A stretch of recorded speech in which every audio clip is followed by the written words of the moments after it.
BGS ಯೋಗ ಕೇಂದ್ರದ ಹಾಗೂ ಸಮಸ್ತ ಭಕ್ತಾದಿಗಳಿಗೆ ರಥಸಪ್ತಮಿಯ ಶುಭಾಶಯಗಳು. ನಮಗೆಲ್ಲರಿಗೂ ತಿಳಿದ ಹಾಗೆ ಮಾರ್ಗಶಿರ ಶುಕ್ಲ ಸಪ್ತಮಿನ ನಾವು ಪ್ರತಿ ವರ್ಷ ರಥಸಪ್ತಮಿ ಅಂತ ನಾವು ಆಚರಣೆ ಮಾಡ್ತೀವಿ. ಇದು ಸೂರ್ಯ ಭಗವಾನ್ ತಮಗೆಲ್ಲರಿಗೂ ತಿಳಿದ ಹಾಗೆ ನಮಗೆ ಪ್ರತ್ಯಕ್ಷ ದೈವ. ಓಂ ಆತ್ಮರೂಪಿಣೇ ನಮಃ. ಓಂ ಆತ್ಮರೂಪಿಣೇ ನಮಃ. 3 4 5 6 7 8 9 10 11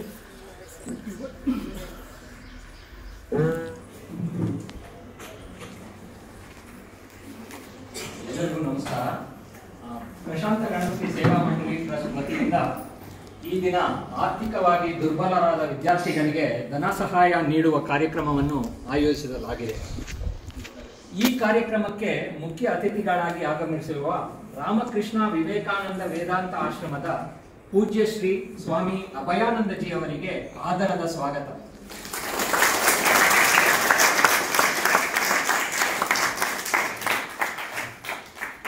ಈ ಕಾರ್ಯಕ್ರಮಕ್ಕೆ ಧನ ಸಹಾಯ ಮಾಡಿ ಸಹಕರಿಸಿರುವ ಎಲ್ಲ ಹಿತೈಷಿಗಳಿಗೂ ಆದರದ ಸ್ವಾಗತ. ಪ್ರಶಾಂತ ಗಣಪತಿ ದೇವಸ್ಥಾನದ ದಿವ್ಯ ಸನ್ನಿಧಾನದಲ್ಲಿ ಈ ಒಂದು ಅದ್ಭುತವಾದಂಥ ಶೈಕ್ಷಣಿಕ ಕ್ರಾಂತಿ ಅಂತ ಹೇಳ್ಬೋದು. ಇಲ್ಲಿನ ಧರ್ಮದರ್ಶಿಗಳ ದೂರದೃಷ್ಟಿತ್ವ ಮತ್ತು ಶೈಕ್ಷಣಿಕ ಚಟುವಟಿಕೆಗಳಲ್ಲಿನ ಅವರಿನ ಅಪಾರವಾದ ಪ್ರೇಮ, ಸಾಮಾಜಿಕ ಕಳಕಳಿ, ಅದರಲ್ಲೂ ಮುಖ್ಯವಾಗಿ ಬಹಳ ತುಂಬಾ ಅತ್ಯಂತ ಆತ್ಮೀಯರಾಗಿರುವಂಥ ಈ ಸಂಸ್ಥೆಯ ಬಹಳ ವರ್ಷಗಳಿಂದ ಈ ಒಂದು ಸುಂದರವಾದಂಥ ಮಂದಿರ ಪ್ರಶಾಂತ ನಗರದಲ್ಲಿ ಪ್ರಶಾಂತ ಗಣಪತಿಯ ದಿವ್ಯ ಸಾನ್ನಿಧ್ಯ ಎಲ್ಲ ವಿದ್ಯೆ, ವೈಭವ, ಸಾಂಸ್ಕೃತಿಕ, ಆಧ್ಯಾತ್ಮಿಕ, ವೇದ ಉಪನಿಷದ್ ಗೀತಾ ಕೋ ಗಾಯ ಧರ್ಮ ಸನಾತನ ವಿಕಸೆ ಜಗಾಯ ಶುದ್ಧ ನೀತಿ. ವಿಶೇಷವಾಗಿ ಶ್ರೀ ಪ್ರಶಾಂತ ಗಣಪತಿಯನ್ನು ಸ್ಮರಿಸುತ್ತಾ ಬಂದಂತಹ ಗುರುಗಳಿಗೂ ಹಾಗೂ ಭಕ್ತಾದಿಗಳಿಗೂ ಸ್ವಾಗತವನ್ನು ಕೋರುತ್ತಾ ಇವತ್ತಿನ ಯುಗಾದಿ ಹಬ್ಬದ ಶುಭಾಶಯಗಳನ್ನು ಎಲ್ಲರಿಗೂ ಸೂಚಿಸುತ್ತಾ ಪಂಚಾಂಗ ಶ್ರವಣವನ್ನು ಪ್ರಾರಂಭಿಸೋಣ. ಯುಗಾದಿ ಅಂದರೆ ಏನಂದರೆ ಯುಗಸ್ಯ ಆದಿ ಯುಗಾದಿ. ಇದು ಸಂಸ್ಕೃತದ ಪದ. ಯುಗಸ್ಯ ಅಂದರೆ ವರ್ಷ, ಆದಿ ಅಂದರೆ ಪ್ರಾರಂಭ. ವರ್ಷದ ಪ್ರಾರಂಭವನ್ನು ಸಂಸ್ಕೃತದಲ್ಲಿ ಯುಗಾದಿ ಅಂತ ಕರೆಯಲಾಗುತ್ತದೆ. ಇದುವರೆಗೆ ಪಂಚಾಂಗ ಶ್ರವಣ ಕಾರ್ಯಕ್ರಮವನ್ನು ನಡೆಸಿಕೊಟ್ಟಂಥ ನಮ್ಮ ಪ್ರಧಾನ ಅರ್ಚಕರಾದ ಶ್ರೀ ರಷ್ಯಾರವರಿಗೆ ಧನ್ಯವಾದಗಳು. ಈಗ ಪ್ರಾಕಾರೋತ್ಸವ ಆರಂಭ ಆಗುತ್ತೆ. ದಯವಿಟ್ಟು ಎಲ್ಲ ಭಕ್ತಾದಿಗಳು ಪ್ರಾಕಾರೋತ್ಸವದಲ್ಲಿ ಭಾಗವಹಿಸಿ ತೀರ್ಥ ಪ್ರಸಾದ ತಗೊಳ್ಳಲು ತೆರಳಬೇಕು ಅಂತ ಪ್ರಾರ್ಥನೆ.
राम भजन सीता राम भजन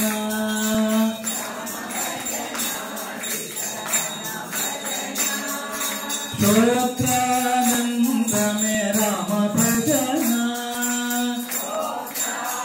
कृष्ण भजन राधा कृष्ण भजन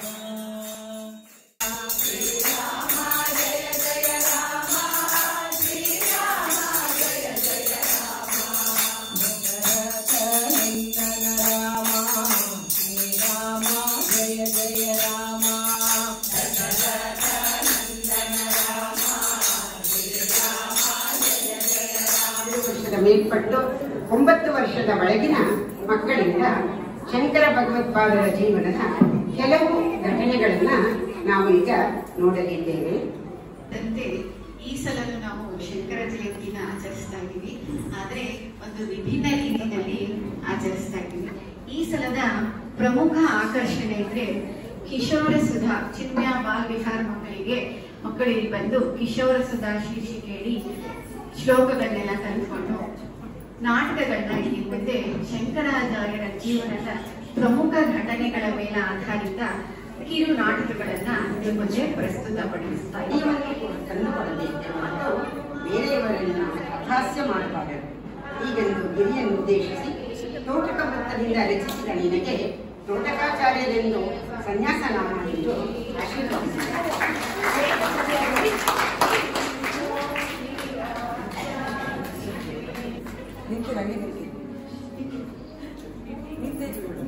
ಭಾರತಾದ್ಯಂತ ಸಂಚಾರ ಮಾಡಿದ ಶಂಕರರ ಸೂಕ್ಷ್ಮ ಮನಸ್ಸು ಈ ಧಾರ್ಮಿಕ ಆಚರಣೆಗಳು ನಿರಂತರವಾಗಿ ಮುಂದುವರಿಯಲೆಂದು ಭಾರತದ 4 ದಿಕ್ಕಿನಲ್ಲಿ 4 ಮಠಗಳನ್ನು ಸ್ಥಾಪಿಸಿ ತಮ್ಮ ಶಿಷ್ಯರನ್ನು ಪೀಠಾಧಿಪತಿಗಳನ್ನಾಗಿ ಮಾಡಿದರು. ಪ್ರಪ್ರಥಮವಾಗಿ ದಕ್ಷಿಣಕ್ಕೆ ಶ್ರೀ ಶೃಂಗೇರಿ ಕ್ಷೇತ್ರದ ಶಾರದಾ ಪೀಠಕ್ಕೆ ಸುರೇಶ್ವರಾಚಾರ್ಯರನ್ನು,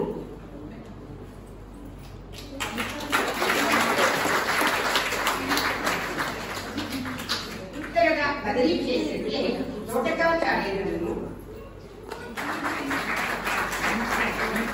ಪೂರ್ವದ ಪುರಿಗೆ ಗೋವರ್ಧನ ಪೀಠಕ್ಕೆ ಹಸ್ತಾಮಲಕರನ್ನು,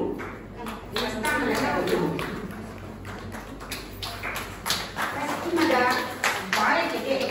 ಭಾರತೀಯ ಕಾಳಿಕಾ ಪೀಠಕ್ಕೆ ಪದ್ಮಪಾದಾಚಾರ್ಯರನ್ನು ನೇಮಿಸಿ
ಸಮಾರಂಭಕ್ಕೆ ಎಲ್ಲರೂ ಕೂಡ ಭಕ್ತಿ ಶ್ರದ್ಧೆಯಿಂದ ಭಾಗವಹಿಸಿದ್ದೀರಾ.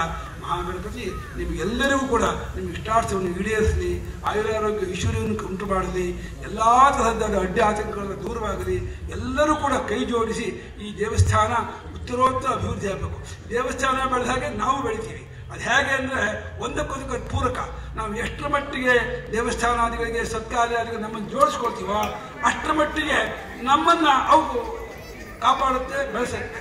ಧರ್ಮೋ ರಕ್ಷತಿ ರಕ್ಷಿತ, ರಕ್ಷಿತೋ ಧರ್ಮ ಅಸ್ಮಾನ್ ರಕ್ಷತಿ ಅಂತ. ನಾವು ಧರ್ಮವನ್ನು ಪುಣ್ಯವನ್ನು ನಾವು ಕಾಪಾಡಿದ ಪಕ್ಷದಲ್ಲಿ ನಮ್ಮನ್ನು ಆ ಧರ್ಮ ಕಾಪಾಡುತ್ತೆ ಅಂತ ಶಾಸ್ತ್ರಕಾರರು ಒಕ್ಕಲಿನಿಂದ ಹೇಳ್ತಾ ಇದ್ದಾರೆ. ಹಾಗಾಗಿ ನಾವು ಕೂಡ ಆ ಒಂದು ಸಂಸ್ಕೃತಿಯಲ್ಲಿ ಬಂದಿದ್ದೀವಿ. ಹಿಂದೂ ಸಂಸ್ಕೃತಿಯಲ್ಲಿ ಸನಾತನ ವೈದಿಕ ಧರ್ಮದಲ್ಲಿ ಹುಟ್ಟಿದ್ದೀವಿ. ಆ ಸನಾತನ ಋಷಿ ಪರಂಪರೆಯಲ್ಲಿ ಬಂದಿದ್ದೀವಿ. ಯಾವ ಕಾಲಕ್ಕೂ ಕೂಡ ಮೊದಲನೇದಾಗಿ ಇಲ್ಲಿ ನೆರೆದಿರುವ ಎಲ್ಲ ಯೋಗಪಟುಗಳಿಗೆ ಹಾಗೆ ಪ್ರೇಕ್ಷಕ ವರ್ಗದವರಿಗೆ ಅಂತಾರಾಷ್ಟ್ರೀಯ ಯೋಗ ದಿನಾಚರಣೆ ಅಂಗವಾಗಿ ಶುಭಾಶಯಗಳನ್ನು ಹೇಳ್ತೇನೆ. ಈ ದಿನ ಒಂದು ಮಹತ್ತರವಾದ ದಿನ. ತಮಗೆಲ್ರಿಗೂ ತಿಳಿದಾಗೆ 27/9/2014 ನಮ್ಮ ನೆಚ್ಚಿನ ಪ್ರಧಾನಮಂತ್ರಿಯವರಾದ ಶ್ರೀ ನರೇಂದ್ರ ಮೋದಿ ಅವರು ವಿಶ್ವಸಂಸ್ಥೆಯ ತಮ್ಮ ಚೊಚ್ಚಲ ಭಾಷಣದಲ್ಲಿ ಯೋಗದ ಮಹತ್ವ ಬಗ್ಗೆ ಪ್ರಸ್ತಾಪವನ್ನು ವಿಶ್ವಸಂಸ್ಥೆಯಲ್ಲಿ ಇಡ್ತಾರೆ.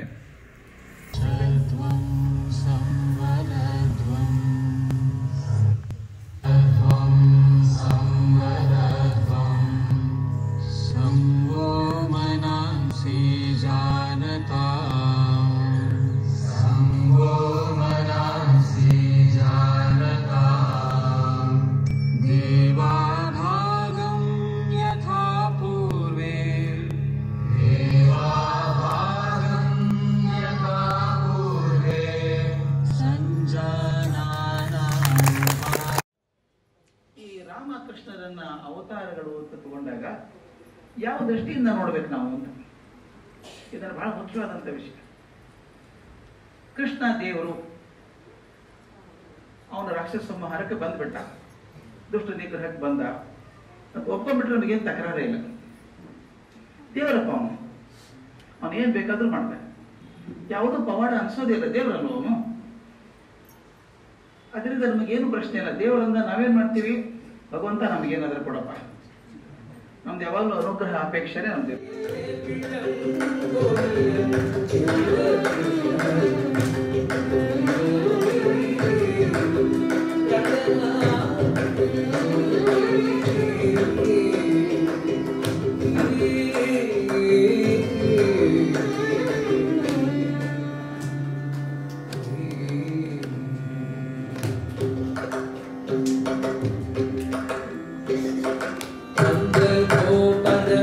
ಮಂದಿರಂಗಳ ಸತ್ತು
ಹರಿನಾರಾಯಣ ಭಜ ನಾರಾಯಣ ಹರಿನಾರಾಯಣ ಭಜ ನಾರಾಯಣ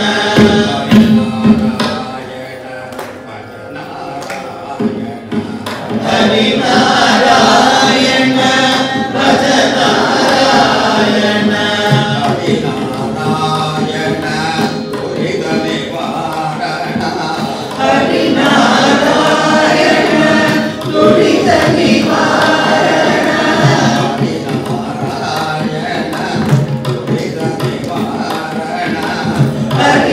ಹರಿನಾರಾಯಣ ದುರಿತ ನಿವಾರಣ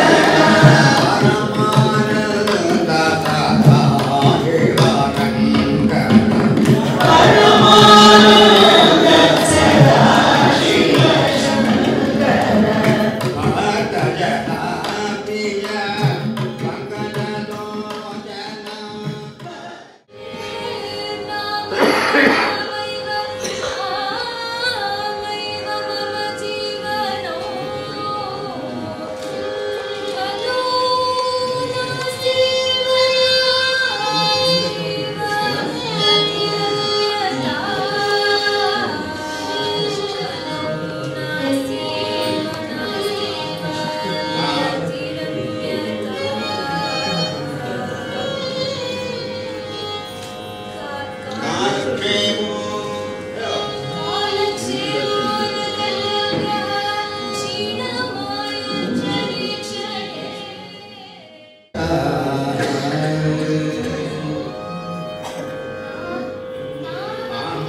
ಧೀರ ಧೀರ ಗಂಭೀರ ಆಂಜನೇಯ ಮೂರ್ತಿಗೆ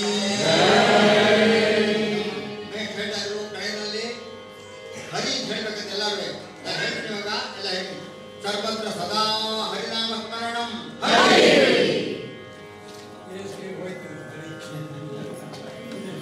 बोलो प्रशांत गणपति की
ಇಲ್ಲಿ ಬಂದಿರತಕ್ಕಂಥ ಎಲ್ಲ ಆರ್ಥಿಕ ಬಂಧುಗಳಿಗೆ ಮೊದಲನೇದಾಗಿ ಸ್ವಾಗತವನ್ನು ಕೋರ್ತೇನೆ.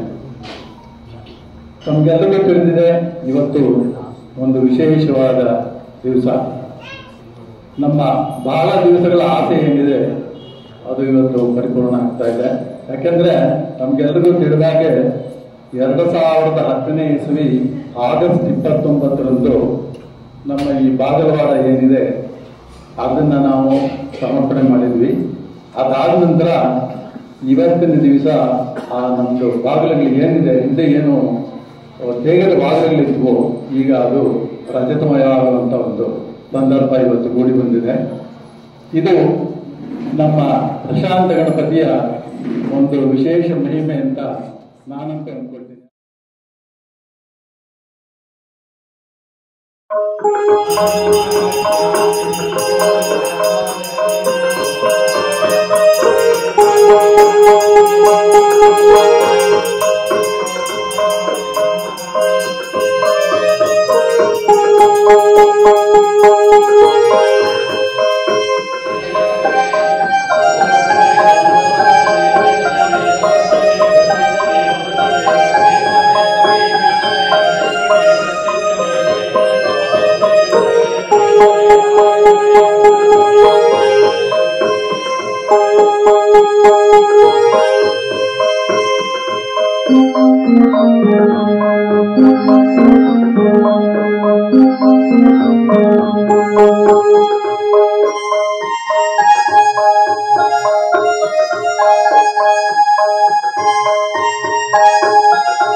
ಈ ದಿವಸ ಬಹಳ ಒಂದು ಸಂತೋಷ ದಿವಸ. ಯಾಕೆಂದ್ರೆ ನಮ್ಮ ಒಂದು ಕರೆಗೆ ಹೋಗಟ್ಟು ನಮ್ಮ ಎಲ್ಲ ಭಕ್ತಾದಿಗಳು ದೇವಸ್ಥಾನಕ್ಕೆ ಬಂದಿದ್ದೀರಾ. ಅದೊಂದು ನಮಗೆ ಒಂದು ಹೆಮ್ಮೆಯ ವಿಷಯ. ಅಂದ್ರೆ ಇದೇ ತರ ಬರ್ತಾ ಇರಿ, ಎಲ್ಲರೂ ಸೇರ್ಕೊಂಡು ಆ ಭಗವಂತನ ಸೇವೆ ಮಾಡಂತೆ. ಈಗ ತಾನೇ ನಾವು ಅಯೋಧ್ಯೆಯಿಂದ ಬಂದಂತ ಒಂದು ಮಂತ್ರಾಕ್ಷತೆಯನ್ನ ನಾವು ಭಕ್ತಿಪೂರ್ವಕವಾಗಿ ಸ್ವೀಕಾರ ಮಾಡಿದ್ದೀವಿ. ಇವತ್ತಿಂದ 31ನೇ ತಾರೀಕುವರೆಗೂ ನಮ್ಮ ದೇವಸ್ಥಾನದಲ್ಲಿ ಆ ಮಂತ್ರಾಕ್ಷತೆಗೆ ಪೂಜೆ ನಡೆಯುತ್ತೆ. ಅದಾದ ನಂತರ ಎಲ್ಲ ಭಕ್ತಾದಿಗಳ ಮನೆಗೆ ನಮ್ಮ ವಿಶ್ವ ಹಿಂದೂ ಪರಿಷತ್ತಿನ ಸ್ವಯಂ ಸೇವಕರು ಹಾಗೂ ನಮ್ಮ ದೇವಸ್ಥಾನದ ಸ್ವಯಂ ಸೇವಕರು ಹಾಗೂ RSSನ ಸ್ವಯಂ ಸೇವಕರು ಎಲ್ಲರ ಮನೆಗಳಿಗೂ ತಲುಪಿಸ್ತಾ ಇದ್ದಾರೆ.